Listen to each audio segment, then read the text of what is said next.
Magandang umaga sa ating lahat. Ngayon ay April 28, 2024 at narito ang update ukol sa maging lagay ng panahon sa susunod na 24 oras.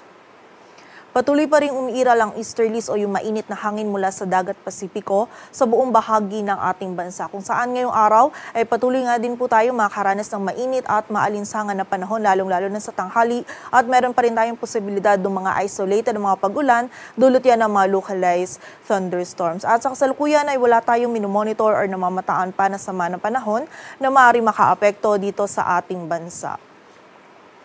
At para nga sa magiging lagay ng panahon ngayong araw ng linggo, ang buong bahagi ng Luzon kasama na dyan ng Metro Manila ay patuloy pong makakaranas ng mainit at maalinsangan na panahon lalong-lalo na sa tanghali. Kaya kapag po tayo ay lalabas, huwag nating kalilimutan pa din yung mga pananggalang natin sa direktang init ng araw. At hanggat maaari, limitahan lamang po natin yung ating mga outdoor activities. At kung hindi naman po maiiwasan, ay huwag po nating kalimutan na mag-rest from time to time or magpahinga po tayo at sumilong at uminom din po tayo ng tubig upang maiwasan natin yung panganib na maaaring idulot ng init ng panahon sa ating kalusugan. At samantala, meron pa rin tayong posibilidad ng mga isolated na mga pag-ulan, pagkilat at pagkulog, dulot naman yan ng mga localized thunderstorms. Agwat ang temperatura sa Metro Manila ay mula 26 to 37 degrees Celsius, sa Baguio ay 18 to 27, sa Lawag ay 27 to 34 degrees Celsius.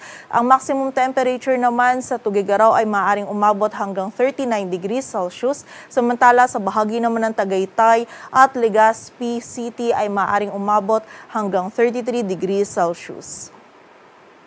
Samantala sa bahagi naman ng Visayas at Mindanao, maging dito rin sa bahagi ng Palawan, ngayong araw ay generally fair weather condition pa rin yung ating mararanasan. Ngunit meron pa rin po tayong posibilidad ng mga isolated o yung mga biglaan at mga panandali ang pag-ulan, pagkilat at pagkulog, lalong-lalo na dito sa area ng Mindanao, dulot po yan ng mga localized thunderstorms. Ang ating mga regional offices ay nagpapalabas ng mga thunderstorm advisories o mga babala ukol sa mga pag-ulan na ito. Agwat ang temperatura sa Cebu ay mula 28 to 32 degrees Celsius at sa Davao naman ay 26 to 35 degrees Celsius. At para naman sa lagay ng dagat baybayin ng ating bansa, wala po tayong nakataas na gale warning, kaya malayang makapalaot yung mga kababayan natin mga isda, pati na rin yung may mga maliliit na sasakyang pandagat. At para naman sa 3-day outlook ng mga key cities ng ating bansa, in the next 3 days, bukas yan ng Lunes hanggang sa Miyerkules, ang malaking bahagi po ng Luzon kasama pa rin dyan ng Metro Manila, Baguio City at Legazpi City ay patuloy pa din po makakaranas ng mainit at maalinsangan na panahon lalong-lalo na sa tanghali. Kaya muli po, wag po natin kalilimutan yung mga pananggalang natin sa direktang init ng araw. And also, meron din po tayong posibilidad pa din ng mga isolated na mga pag-ulan, dulot yan ng mga localized thunderstorms. Agwat ang temperatura sa Metro Manila ay mula 26 to 37 degrees Celsius, sa Baguio City ay 17 to 27, samantala sa Legazpi City naman ay 26 to 33 degrees Celsius.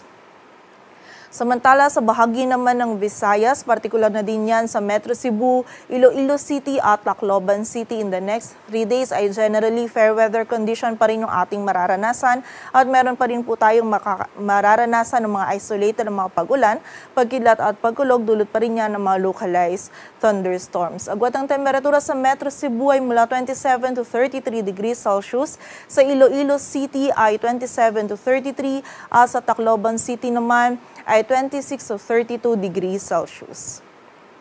Samantala sa bahagi naman ng Mindanao, partikular na yan dito sa Davao, by Monday and Tuesday ay magiging mataas po yung tsansa ng mga pag-ulan, pagkidlat at pagkulog, posibleng dulot yan ng easterlies at ng ITCZ. Samantala, by Wednesday naman, ay mababawasan na po yung mga pag-ulan nito. Ngunit meron pa rin tayong posibilidad ng mga isolated na pag-ulan, dulot naman ng mga localized thunderstorms. Agwat ang temperatura sa Metro Davao ay mula 26 to 33 degrees Celsius. Samantala, dito naman sa bahagi ng Cagayan de Oro City, in the next 3 days, ay patuloy po tayong makaranas ng mga isolated na mga pag-ulan, dulot pa rin niya ng mga localized thunderstorms. Agwat ng temperatura sa Cagayan de Oro City ay mula 26 to 33 degrees Celsius. Samantala, Sa bahagi naman ng Zamboanga City, bukas ng Lunes ay meron lamang tayong posibilidad ng mga isolated na mga pag-ulan. Ngunit by Tuesday, posible pong dulot ng easterlies or ng ITCZ ay magiging mataas po yung chance ng mga pag-ulan,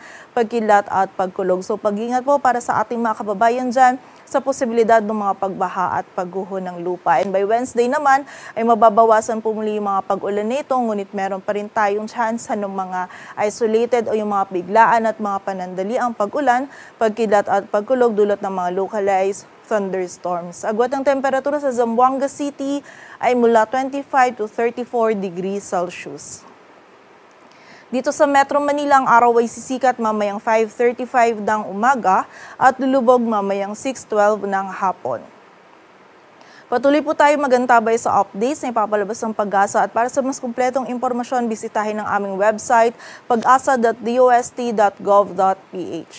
At yan po muna ang latest dito sa Weather Forecasting Center ng Pag-asa. Grace Castañeda, magandang umaga po.